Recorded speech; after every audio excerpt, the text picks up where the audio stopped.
हरिओम। नमस्ते।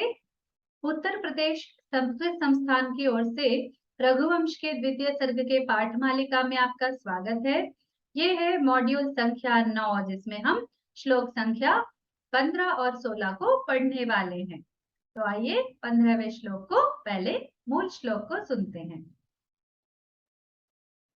संचार भूतानि दिगंतराणि कृत्वा दिनान्ते निलयाय गन्तुं प्रचक्रमे पल्लवरागताम्रा प्रभापतंगस्य मुनेश्च धेनुः। एक और बार। संचार भूतानि दिगंतराणि कृत्वा दिनान्ते निलयाय गन्तुं प्रचक्रमे पल्लवरागताम्रा प्रभापतंगस्य मुनेश्च धेनुः। अब इसका पद विभाग देखते हैं। संचार भूतानि दिक् अंतराणि कृत्वा दिन अन्ते निलयाय गन्तुं प्रचक्रमे पल्लवरागताम्रा प्रभा पतंगस्य मुनेः च धेनुः। अब इसका अन्वय देखते हैं। पल्लवरागताम्रा पतंगस्य प्रभा मुनेः वसिष्ठस्य धेनुः च दिगंतराणि संचारभूतानि कृत्वा दिनान्ते स्वकीयाय निलयाय गन्तुं प्रचक्रमे। अब हम इसका प्रतिपदार्थ देखते हैं, जिससे एक एक शब्द आपको अर्थ समझ में आ जाएगा। पल्लवरागताम्रा, पल्लवानां वर्ण इव ताम्रवर्णः यस्याः तादृशी। जिस प्रकार पल्लव होते हैं, पल्लव यानी नए नए उगे हुए जो पत्तियां होती है, वो उनका वर्ण जो लाल के पास वाला रंग एक होता है ताम्रवर्ण, यानी तांबे का रंग के समान, उसके समान इनका वर्ण था। इसका ये नंदिनी का रंग के बारे में बता रहे हैं। ताम्रवर्ण है, और कौन सा ताम्रवर्ण? जो नव पल्लव होते हैं, जो नए नए कोपल पत्ते होते हैं, उनके समान। पतंगस्य, सूर्यस्य यानी सूर्य के, पतंग शब्द सूर्य के लिए एक पर्यायवाची है। प्रभा, कांति ही यानी उसका जो प्रकाश है वो। मुने है, यहाँ पर हमारे संदर्भ में जो मुनि है, ऋषि है, वशिष्ठ की बात होती है। धेनु च, गौ नंदिनी है जिसका नाम। दिगंतराणि, दिशाम अवकाशान, जो दिशाओं के बीच में अंतर है, यानी उनके जो बीच में गैप्स हैं उनमें, यानी दिशाओं के बीच के भागों में। संचार भूतानि, संचारेण शुद्धानि, अपने संचार के द्वारा यानी इधर उधर जाने के द्वारा शुद्ध किए हुए हैं। कृत्वा, विधीय यानी करके। दिनांते, सायंकाले शाम को। निलयाय, सूर्य पक्षे अस्तमयाय, धेनु पक्षे आलयाय। निलया यानी उनका घर। अब सूर्य का तो घर नहीं है, तो इसलिए अस्ताचल की बात हो रही है। धेनु के पक्ष में आलय यानी उनका घर, जहां पर धेनु रहती है, यानी वशिष्ठ जी का घर। गंतुम, व्रजितुम जाने के लिए। प्रचक्रमे, अगच्छत यानी उपक्रम किया, जाने के लिए जाना प्रारंभ किया, ऐसा कह सकते। अब इससे प्रतिपदार्थ समाप्त हो गए, हम सरलार्थ में चलते। संध्या समये नवपल्लवरक्ता सूर्याकृतिः यावत् स्वकिरण स्पर्शेन दिक्चक्रं निर्मलीकुर्वाणा अस्ताचलं चलितुं प्रववृते तावत् नवपल्लवारुणा सा नन्दिनी निज शफ स्पर्शेन मार्गं पवित्रीकुर्वाणा तपोवनं गन्तुं प्रावर्तत। संध्या समय में यानी शाम को नवपल्लव रक्ता, नए पत्तों के समान रक्त वर्ण वाली सूर्याकृति यानी सूर्य की जो आकृति है, आकार है, वो यावत यानी जिसको हम सूर्य बिंब कहते हैं वो, यावत स्वकिरण स्पर्शेन दिक् चक्रम निर्मली कुर्वाणा, जिस प्रकार जैसे ही वो अपने किरणों के स्पर्श के द्वारा यानी उनको किरणों के द्वारा छूते हुए दिक् चक्रम यानी दिशा के चक्र को यानी दिशाओं को, निर्मली कुर्बाना यानी पूरे जो ऐसे हमारी पृथ्वी गोल होती है तो इसलिए दिक् चक्रम यानी सारे 8 जो हमारी दिशाएं हैं वो उनकी बात हो रही है, उनको निर्मल करती हुई उनको शुद्ध करती हुई अस्ताचलम चलितुम प्रवर्तते, अस्ताचल यानी जहां पर सूर्यास्तमय होता है वहां पर जाने के लिए वो प्रवृत्त हो गए यानी सूर्याकृति प्रवृत्त हो गई। तावत उसी प्रकार उसी समय नवपल्लवारुणा जो नवपल्लव अरुणा नवपल्लव के समान यानी कोमल पत्तों के समान रंग वाली जो वो नंदिनी है वो निज शफ स्पर्शे न अपने शफाओं के यानी अपने जो उनके पैर होते हैं उनके पांव होते हैं गाय के जो शफाएं होती हैं उनसे वो मार्ग बहुत ही शुद्ध हो रहा था तो अपने गमन से वो शुद्ध कर रही थी। पवित्री कुर्वाणा तपोवनम गंतुम प्रावर्तता, तपोवन को वो जाने लगी। ठीक है, अब हम इसका फलितार्थ देखते हैं जिससे आपको अर्थ और भी स्पष्ट हो जाएगा।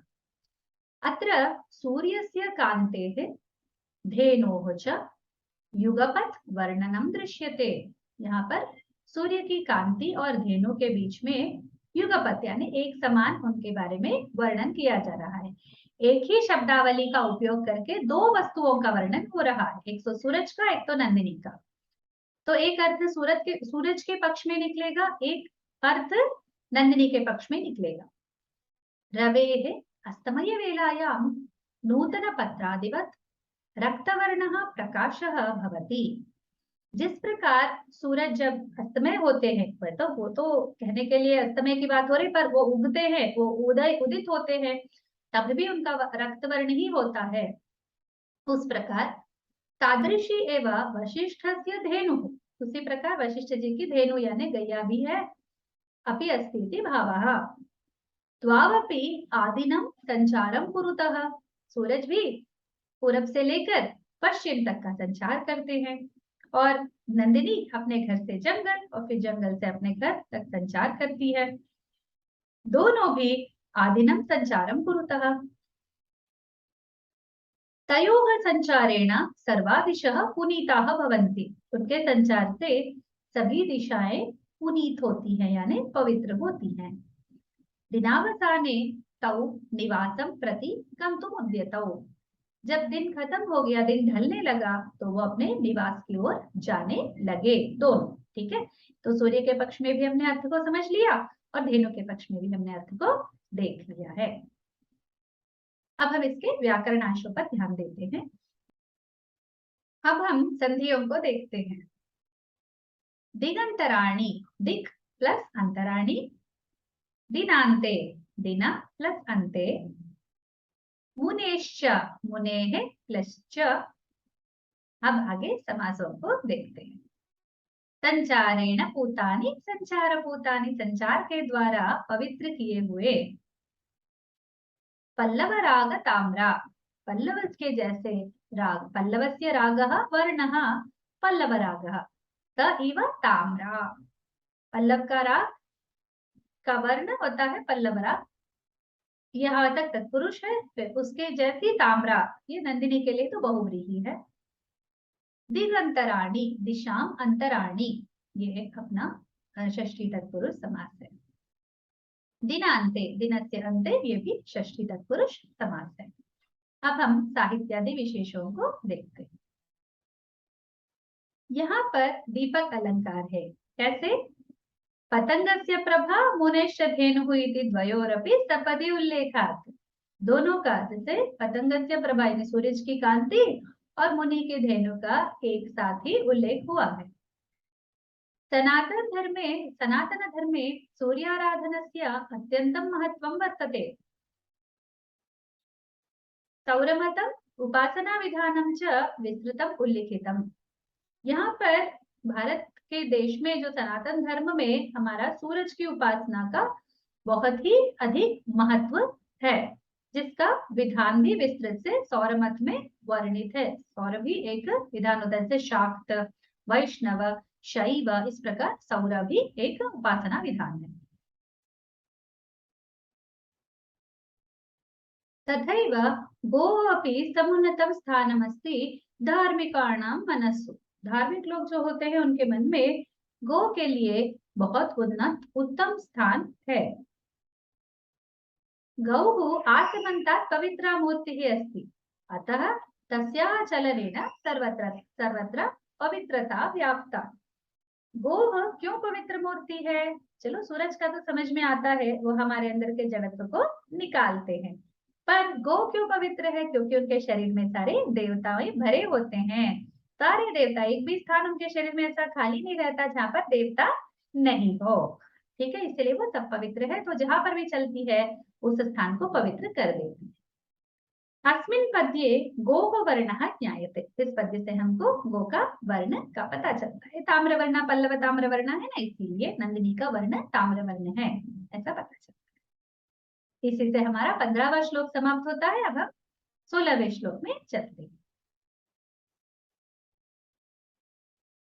पहले मूल श्लोक को सुनते हैं। तां देवता पितृतिथि क्रियार्था मन्वव्ययौ मध्यमलोकपालः बभौ च सा ते दशतां मतेन श्रद्धेव साक्षात् विधिनोपपन्ना। एक और बार श्लोक को सुनते हैं।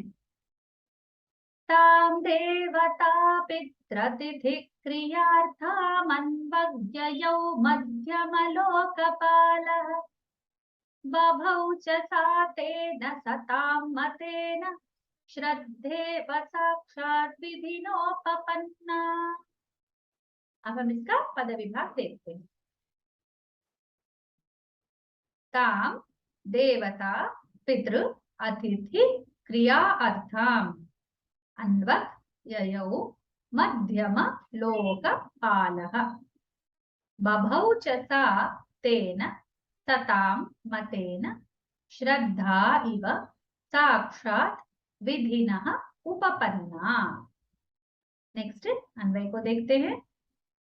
मध्यम लोकपालः देवता पितृतिथि क्रियार्थां तां धेनुम् अन्वव्ययौ विधिना उपपन्ना साक्षात् श्रद्धा इव सा सतां मतेन तेन राज्ञा बभौ। ठीक है, अब हम आगे प्रतिपदार्थ को देखते हैं। मध्यम लोकपालः भूपालः, मध्यम लोकः यानी भूलोकः। ठीक है, जो हमारी भूमि होती है, स्वर्ग और नरक यानी ऊर्ध्वलोक और अधोलोकों के बीच में भूमि होती है। भूमि का स्थान कहाँ होता है? हमारे 14 लोक होते हैं, तो नीचे 7 ऊपर 7 लोक होते हैं और भूमि एक मध्यम लोक होता है जिसके पालक ये राजा होते हैं। देवता पितृतिथि क्रियार्थाम याग श्राद्ध दानानि ताः एव प्रयोजनम यस्याः ताम। देवता के क्रियाएं, पितृ लोगों के, पितर लोगों के क्रियाएं और अतिथि के क्रियाएं। उनके कौन कौन सी क्रियाएं होती है? देवता के संबंध क्रियाएं याग यज्ञ आदि होते हैं, पितृ क्रियाएं यानी श्राद्ध इत्यादि होते हैं और अतिथि के दान क्रिया इत्यादि होते हैं। ठीक है, उन्हीं से मतलब ये गैया जो है, ये जो गोमाता है, उनका प्रयोजन इन सभी क्रियाओं में होता है। उनके बिना यज्ञ पूरे नहीं होते, पितृ क्रियाएं पूरी नहीं होती और अतिथि क्रियाएं जैसे दान वो भी पूरे नहीं होते।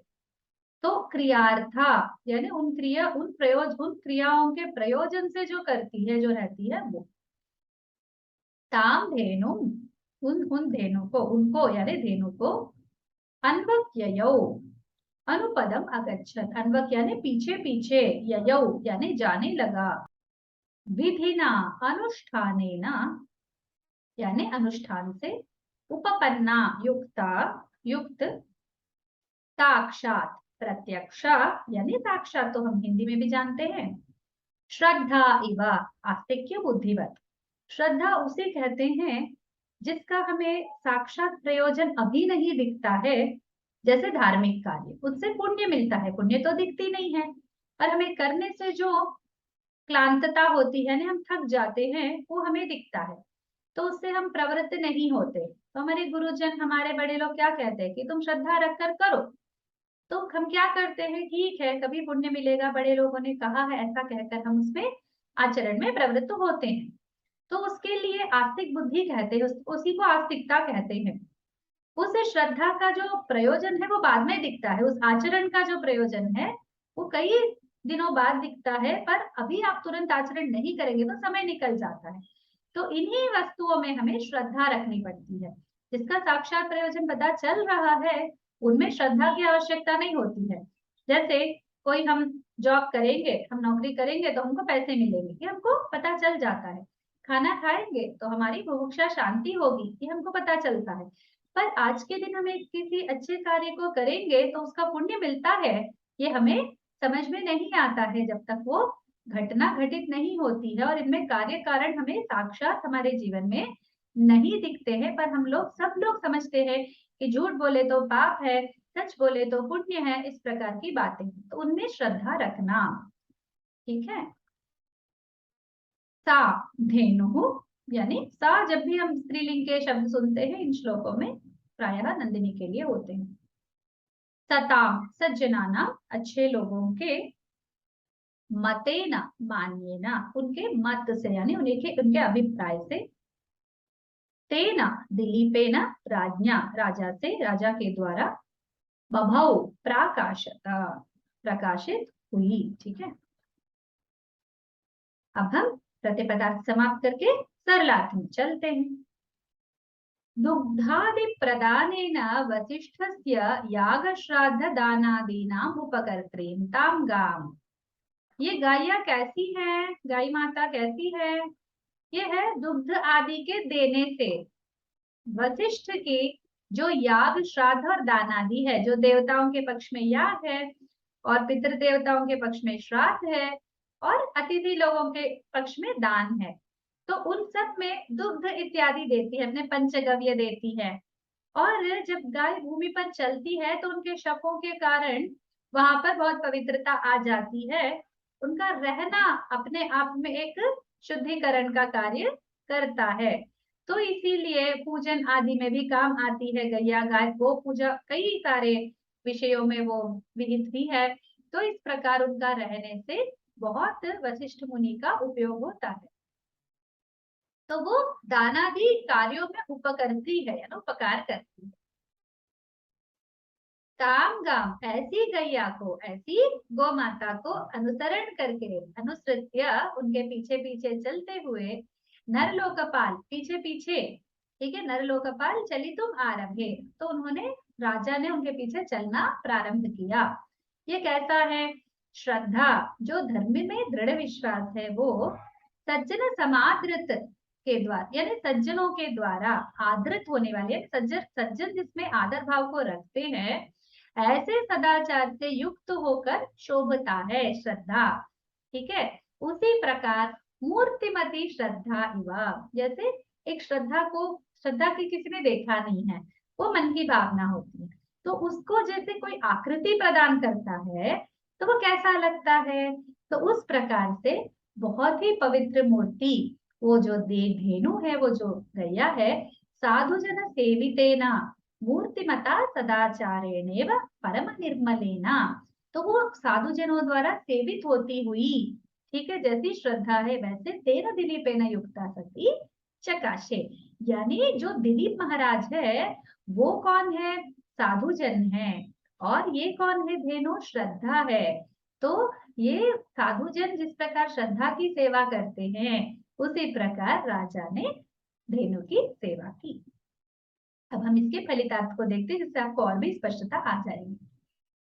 देव कार्येषु, पितृकार्येषु, अतिथि कार्येषु च या उपयुज्यते तादृशीं नंदिनीं नृपः दिलीपः अनुगच्छति। देव कार्यों में यानी यज्ञ याग आदि में, पितृ कार्यों में, श्राद्ध आदि में, अतिथि कार्यों में यानी हमारे घर में जो अतिथि आते हैं उन लोगों के लिए जिसका उपयोग होता है, ऐसी नंदिनी को, ऐसे धेनु को नृप दिलीप उसके पीछे पीछे जाते हैं। यानी पीछे क्यों जाते हैं? सेवा करने के भाव से। सा मुने गौ राज्ञा अनुश्रियमाणा, वो मुनि का जो गाय है वो राजा के द्वारा अनुसृत होती हुई, यानी राजा उसको अनुसरण कर रहे थे। अत्यंतम शोभते स्म, बहुत शोभित हो रही थी। कैसे शोभते? कथम शोभते? सज्जनानां सम्मतेन अनुष्ठानेन युक्ता आस्तिक्य बुद्धिरिव प्रकाशते। जो सज्जनों के द्वारा आदरित होती हुई श्रद्धा होती है ना, वैसी है। सज्जनों में आस्तिक बुद्धि बहुत होती है, तो उनमें जो आस्तिक्य यानी भगवान है, परलोक है, वेद का बात माननी चाहिए, सदाचार करना चाहिए, इस प्रकार की बुद्धि को आस्तिक्य बुद्धि कहते हैं। क्योंकि श्रद्धा वही होती है ना, क्योंकि हम धर्म में हमें प्रवृत्त करवाती है, वही श्रद्धा होती है। तो उसी श्रद्धा के समान सज्जनों के द्वारा आदरित श्रद्धा। तो सज्जन कौन है? दिलीप महाराज। और अत्र राजा सताम मतमेवा गौ श्रद्धेवा। ठीक है, उनका जो आदर करने वाली भावना होती है उसमें श्रद्धा को रखते हैं वो, उसी प्रकार राजा ने इसकी सेवा की। अब हम इसके व्याकरणांशों को देखते हैं। पहले संधियों पर ध्यान दें। देवता पितृतिथि क्रियार्थम, देवता पितृ, यहाँ पर कोई संधि नहीं है, प्लस अतिथि, पितृ प्लस अतिथि पितृतिथि। ठीक है, यहाँ पर हमारा यण संधि आता है, र पे र आ गया है। साक्षात विधिनोपपन्ना, साक्षात विधिना उपपन्ना, साक्षात द हो गया है संधि में, विधिना उपपन्ना गुण संधि है। श्रद्धेवा, श्रद्धा इवा। अब समासों पर ध्यान देते हैं। देवता पितृतिथि क्रियार्थम, क्रिया एवार्थः प्रयोजनम यस्याः, जिसका क्रिया ही प्रयोजन हो, सा क्रियार्थ। देवतानां क्रियार्थ, पितॄणां क्रियार्थ, अतिथीनां क्रियार्थ च। देवताओं के, पितरों के और अतिथियों के क्रियार्थ जो होती है वही देवता पितृ अतिथीनां क्रियार्थ। इस प्रकार इसका समास हुआ। मध्यमलोकपालः, मध्यमलोकः मध्यमलोकः, मध्यमलोकस्य पालः मध्यमलोकपालः। ठीक है, अब हम आगे साहित्य आदि विशेषों को देखते हैं। इसमें श्रद्धेवा करके आया है ना, इसीलिए उपमालंकार है। देवता क्रिया नाम यागादि ही, याग यज्ञ इत्यादि करते हैं तो हम उस हविस में जो भी डालते हैं, उस अग्नि में जो भी हविस डालते हैं, वो हवि भगवान देवताओं के पास जाता है, इंद्रादि देवताओं के पास जाता है। पितृ क्रिया नाम श्राद्धादि, जो हम स्वधा इत्यादि से करते हैं, तिल तर्पण इत्यादि करते हैं, वो पितृ क्रिया होती है, जिसमें हम ब्राह्मण भोजन इत्यादि करा के, मंत्र पाठ आदि करा के, एक विधि रहती है, उसकी अलग विधि रहती है। और अतिथि क्रिया ना, जब कोई हमारे घर में आते हैं, उनको हम भोजन देते हैं, आवास देते हैं, जितना उनका काम है यहाँ पर इस नगर में, तब तक वो जब तक अपना काम निपटा नहीं लेते, तब तक हम अपने घर में आवास देते हैं उनको। तो उस आवास को कुछ नियम होते हैं, तो उनके लिए भी भोजन दाना, तो भोजन आदि करवाना पड़ता है, तो वो सबके नियम रहते हैं। सर्वत्र गोहो उपयोग, वहां पर सब इस धेनु का उपयोग है। गवा बिना क्रिया निष्फला, गाय के बिना सारी क्रियाएं निष्फल होती है। चतुर्दश लोकेषु अन्यतमस्य मध्यमलोकस्य भूमेः पालकः अपि ताम् अनुयाति इति ज्ञापयति यत् सा केवलं पशुः नास्ति। जैसे भूमि के पालक है, यहाँ पर राजा के लिए मध्यम लोकपालः, जो भी एक लोकपालक है, जैसे हमारे देवताएं होते हैं, वैसे राजा भी देवता के समान ही होता है। ठीक है, तो वो उसके द्वारा एक राजा भी उसके पीछे पीछे जा रहा है, वो जैसे जाती है उसी दिशा में ये भी जाते हैं, सेवा भी करते हैं। किस तरह से इन्होंने सेवा की वो देखते हैं। तो वहां पर वो केवल पशु समझकर सेवा नहीं कर रहे हैं, वो माता है, वो एक विशिष्ट शक्ति को धारण करने वाली एक जीव है। तो इस बात का हमें पता चलता है। इसी के साथ हमारा ये पाठ समाप्त हो जाता है। हम अगले मॉड्यूल में पुनः मिलेंगे।